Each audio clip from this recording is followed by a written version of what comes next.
अशी माणसे जोडा ज्यांना तुमच्या भावनांची कदर असेल.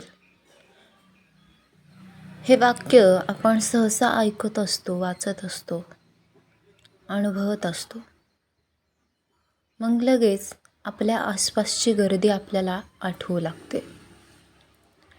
खूप मोठ्या गोतावळ्यात आपण अडकलेलो असतो.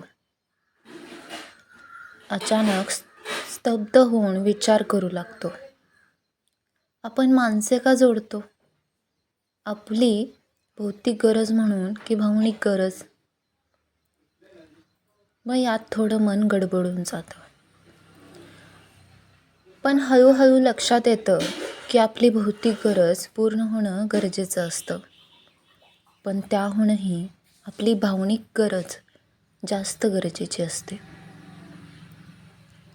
आपल्याला समजून घेणारं, आपल्या भावनांची कदर असणारं कोणीतरी आपल्याला हवं असतं. आणि नशीबवान असतात असे लोक ज्यांना ज्यांच्या भावनांची कदर करणारे मित्र, स्नेही भेटतात. भावना ही तुमची मनोवस्था असते, म्हणजे विशिष्ट स्थिती. ती समजून घ्यायची तर समोरच्याचं मन समजून घेणं खूप गरजेचं असतं.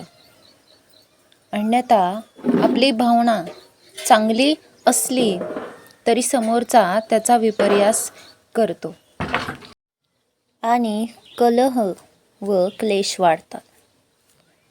तेव्हा मानवी मनाची ओळख आणि त्यांच्या भावनांची जाण ह्या गोष्टी फारच आवश्यक असतात. पण सहसा खूप कमी लोकांकडे अशी समज आणि जाणीव असते. आपल्या आसपास असे लोक भेटले नाहीत तर आपण अंतर्मुख बनत जातो, अबोल होत जातो, अधिक विचार करू लागतो.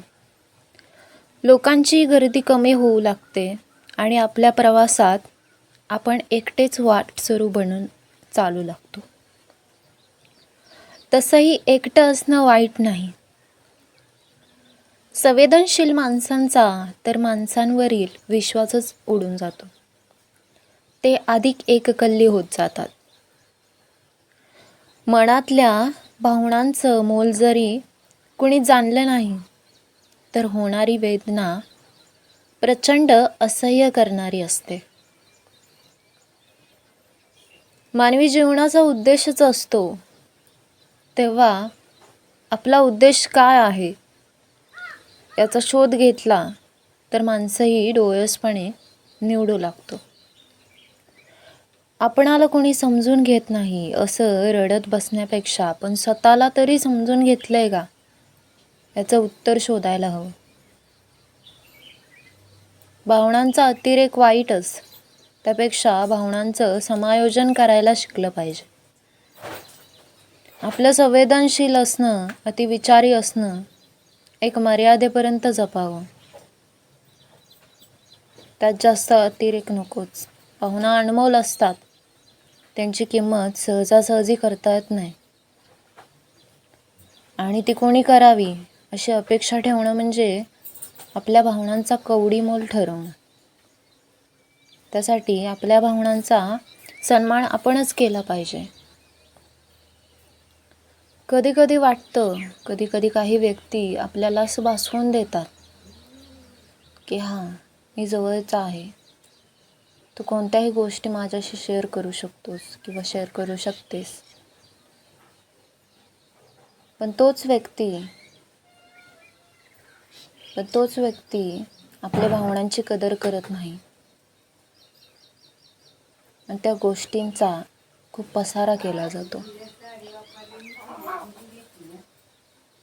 एक गोष्ट आपण एखाद्या व्यक्तीला विश्वासाने सांगितली आणि त्या विश्वासाने त्याने ते जपली तरच त्या भावनांची कदर होत असते. त्या मनातल्या गोष्टीचा योग्य त्या व्यक्तीला योग्य त्या वेळी ती सांगणं पण महत्त्वाचं असतं.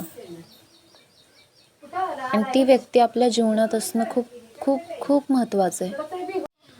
प्रत्येक व्यक्तीच्या आयुष्यामध्ये एका विशिष्ट व्यक्तीची जवळीक असणं ती भावनिक जवळीक असणं खूप महत्त्वाचं आहे. की आपण आपल्या मनातल्या गोष्टी तशाची निर्भीडपणे सांगू शकतो, की त्या व्यक्तीशी बोलताना आपल्याला विचार करून बोलावं लागत नाही, तर आपण सहजपणे बोलून जातो. मनाच्या कोंडमाऱ्यातून कोणीतरी आपल्याला बाहेर काढणार असावं. मनाच्या कोपऱ्यामध्ये अनेक गोष्टी असतात की जे आपण कोणाला सांगू शकत नाही, पण अशा पण गोष्टी त्या व्यक्तीला माहीत असणं आणि त्या व्यक्तीशी आपण शेअर करतोय आणि त्या रिलेटेड जे काय सोल्युशन असेल ते आपल्याला मिळतं आहे, यासारखं नशीबवान व्यक्ती आपण होऊच शकत नाही. कारण ते पण ऐकणारा एक व्यक्ती आहे असं हे खूप महत्त्वाचं आहे. त्यामुळे बोलताना पण विचार केला पाहिजे की आपण कोणाबरोबर बोलत आहोत, कोणाबरोबर आपल्या मनातल्या गोष्टी शेअर करत आहोत. कारण आपण जरी भावनिकतेतून बोलत असलो तरी त्या भावनांची किंमत पुढच्या व्यक्तीला असणं महत्त्वाचं असतं. जर ती किंमतच नसेल तर काही त्यामध्ये उपयोग नाही. त्यामध्ये विश्वासाचं नातं असतं, प्रेमाचं नातं असतं, आपुलकीचं नातं असतं.